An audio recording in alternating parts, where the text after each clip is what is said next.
Le paranormal, la parapsychologie, la sorcellerie, la médiumnité, les ovnis et bien d'autres mystères fascinent depuis la nuit des temps jusqu'à ce jour.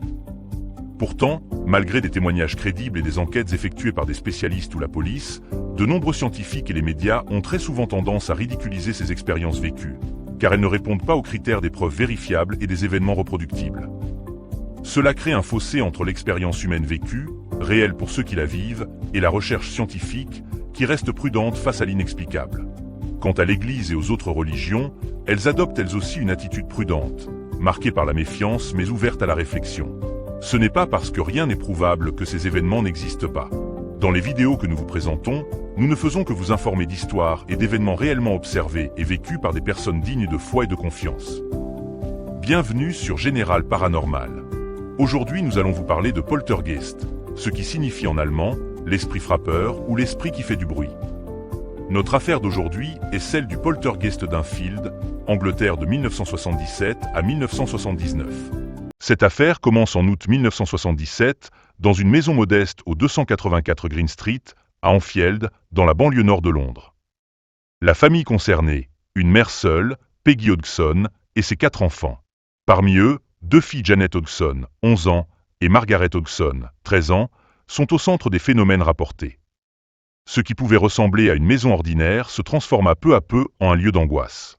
Des grincements, des craquements, des bruits, comme si les murs ou le plancher vivaient. Le 30 ou 31 août 1977, selon les témoignages, Janet et son frère Johnny déclarent que leur lit bouge tout seul. La nuit suivante, des bruits se font entendre et surtout un meuble, une commode ou une armoire se déplacerait tout seul. Terrifiée, la mère finit par appeler la police. 2 officiers interviennent.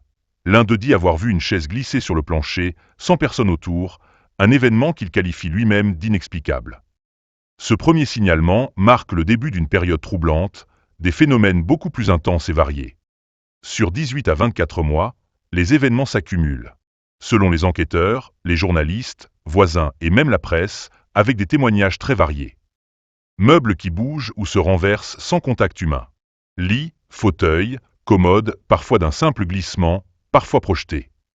Objets qui volent, jouets, livres, petites choses, catapultés d'une pièce à une autre. Des bruits de cognement, frappes, tapements, dans les murs, le plancher, les plafonds, parfois rythmés, comme des réponses à des questions posées. Des voix, surtout via Janet. Dans certains épisodes, elle parle dans une voix grave, rauque, prétendant être un ancien occupant, un certain Bill Wilkins, décédé dans la maison. Des photos prises par des médias. L'une des plus célèbres montrerait la jeune fille en lévitation au-dessus de son lit.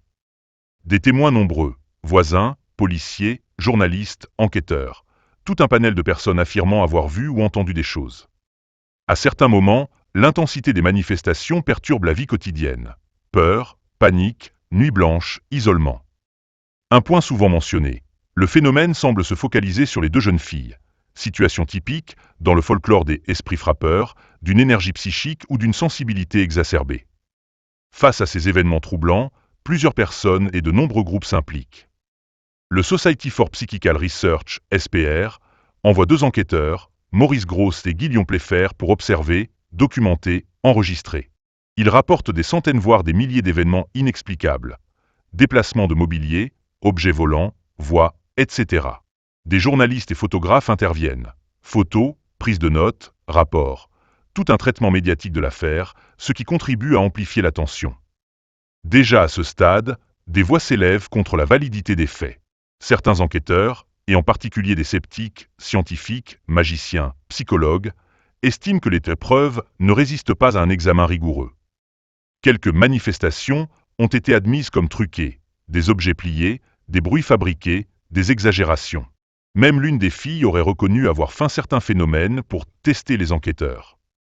Les photos de lévitation sont critiquées. Pour les sceptiques, il pourrait s'agir d'un simple saut ou d'un mouvement au moment de la prise de vue.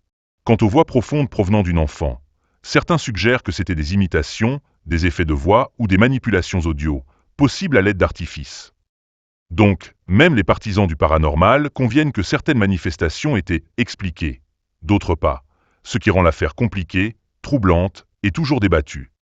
Vers la fin 1978, début 1979, l'activité commence à décliner progressivement. Les perturbations deviennent moins fréquentes, moins spectaculaires.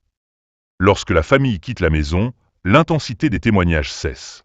Les nouveaux occupants n'auraient, selon certaines sources, pas rapporté de phénomènes aussi marquants, mais le mystère subsiste. On ne sait pas si c'est un simple arrêt ou un silence imposé. Dans le temps, le cas inspire des livres, des documentaires et même des films. L'affaire reste dans la culture populaire comme l'un des exemples les plus célèbres et les plus controversés de poltergeist modernes. Ce qui rend l'affaire de l'Enfield si fascinante est le nombre élevé de témoins. Ce n'est pas uniquement une famille isolée, ce sont également des policiers, des journalistes, des voisins, enquêteurs, chacun racontant des choses troublantes. Des enregistrements, des photos, des récits détaillés, autant d'éléments concrets que beaucoup d'histoires de fantômes n'ont pas. L'activité ne dure pas une nuit ou une semaine. Elle s'étend sur 18 à 24 mois. Ce niveau de persistance intrigue. Ce qui permet de douter, c'était la probable falsification pour certaines manifestations, en particulier par les enfants eux-mêmes. Des critiques pointant l'effet de scène médiatique ou pression de l'attention sur des adolescents. Un terrain fertile pour l'exagération, l'imitation, voire la mise en scène. L'absence de preuves formelles irréfutables, malgré les photos, les enregistrements, les témoignages, rien ne permet de démontrer de façon scientifique qu'il s'agissait d'un phénomène surnaturel. Cependant, ce qui est incroyable dans cette histoire, c'est qu'il y a eu des centaines de témoignages, des dizaines de témoins et des centaines de photos. Et malgré tout cela, ni les autorités, ni les scientifiques, ni l'Église n'ont voulu aller plus loin dans leurs investigations. Peut-être par crainte, ou certainement pour ne pas inquiéter la population. Merci pour votre écoute.